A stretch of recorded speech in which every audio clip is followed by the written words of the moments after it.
How was the technician do? Like, did she make you comfortable? How Oh did you yeah, feel? that's what I said. The technician and the other staff, they just made it very comfortable for me.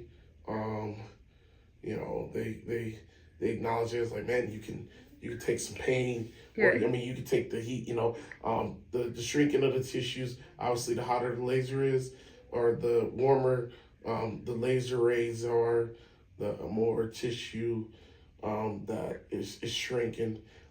So, you know, I wanted to go almost to the max if I could, Yeah. but it was the first session, so yeah, Well, that was smart, actually. Yeah, that if you can do it, the best, the hotter, the better. yeah. Yeah. So, do you have any reservations about your second treatment? Um, just make sure I ate already.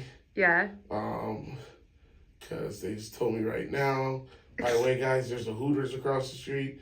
Um, but you know, you should not. It's critical that you do not eat or drink anything cold for an hour after the procedure, because it's going to stop that process that the laser excreted. So you pretty much just wasted 45 minutes of your life by doing that. So make sure you just make sure you get yourself something nice to eat, you know, beforehand, so you're not starving yourself for an hour.